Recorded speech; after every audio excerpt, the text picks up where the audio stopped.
So, we'll see what happens with the Westerns. I just did a Western that is called Yellow Rock. Yellow Rock. And I thought, you know what, this might be the last chance I ever have the last chance I will ever have to get on a horse and play a Western. And so that's what I did. And it's a small movie, made for a very small amount of money. And How dare they? honey, did you? Honey, are we okay?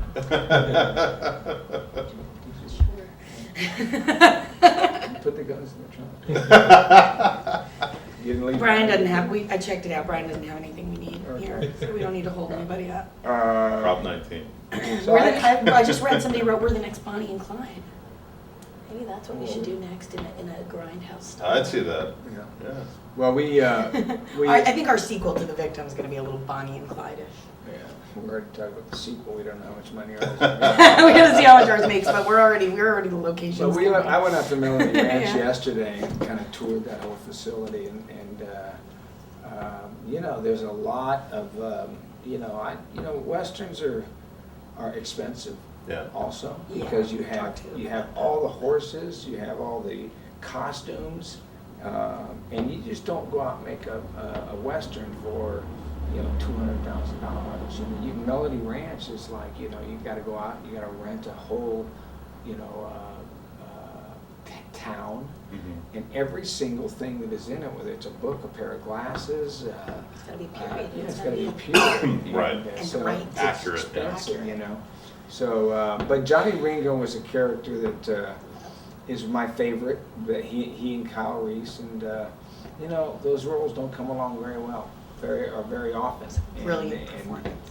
Yeah. It was a lot of fun working with Val.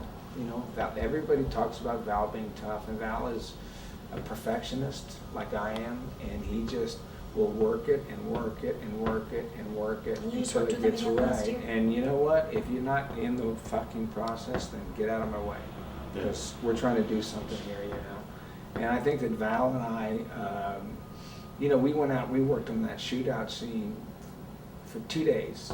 Without the crew, without the cast, we went out and we said, how are we going to do that? And the reason that we shot that scene standing next to each other, instead of like me here and there, just like every other Western that you've ever seen, and circling each other and doing it the way we did it, because we worked on it. We were heard, well, what if we were just, what if we were close to each other, and playing around with the dialogue and so on and so forth. And so that was a great movie, and one of my favorite moments in movies. I think maybe the favorite moment that I have as an actor in movies is when Val Kilmer says to me, I say to him, listen, this isn't my fight. This isn't, your fight, And he says, I'll make it mine. And then Johnny Ringo says, all right, Lunger. And that look in my eye, which is kind of like, I'm ready to fucking go. I'm ready to fucking die. I thought Johnny always kind of had a death wish anyway, and kind of like he was just living on edge. He just, and that look in my eye when I say that line, I think is my pinnacle of kind of acting. Yeah.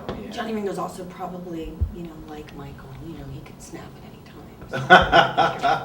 Johnny, the thing about Johnny Ringo too is he didn't kill any priest.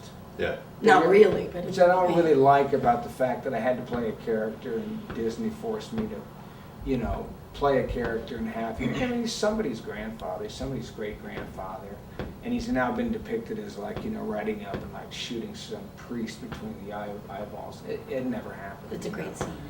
And I. Sorry. He never killed anybody. Never shot anybody. He was known for being mean, a mean drunk, which he was usually drunk.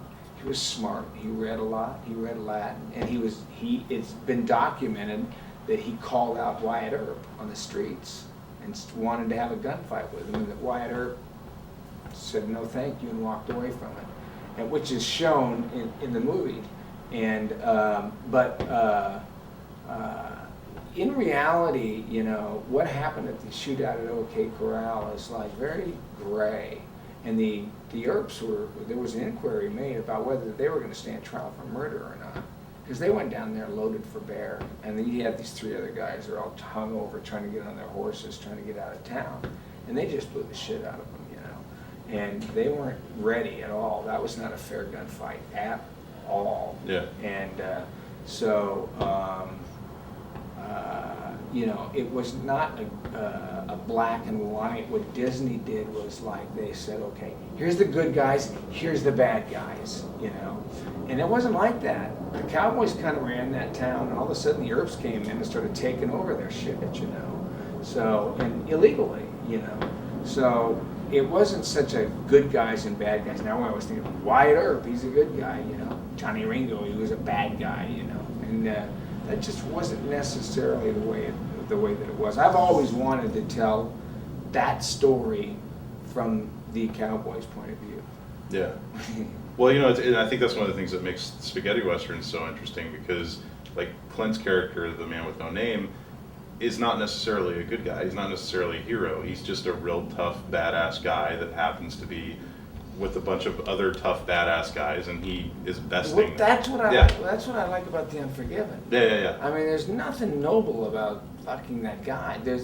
That's the thing that I respect Clint Eastwood so much for, more than anything else that he's ever done in his career, is that he could play a character that took money to go kill people and killed them and didn't give a shit, thought they deserved it, and, you know, walked out and, you know, and he was done with it. And you still felt like, yeah, he's my fucking hero. He's the kind of guy that I like to be like, you know. There's another thing that I like about Clint that I saw, that they were doing some behind the scenes stuff, and there was a scene where he's crawling out of the bar, you know, and he's like, all right, roll cameras, you know, and they're rolling cameras, and he's crawling out of the bar, all right, crawling, cut, all right, get up, ready, is that all right, good, everything good, all right, let's go to lunch, you know, and, you know, because people always say, well, how do you jump from here to there, and it's like, you know, it's fucking acting. Yeah. How method are you? Like, Not method. at all? Yeah. So you just turn it on and off? Yeah. That's amazing. Not method at all, you would think. 'Cause Unless he's so running good. at you with a gun and screaming, who's making all the noise. And that, like, he didn't even know he was being method, he was just mad. Yeah.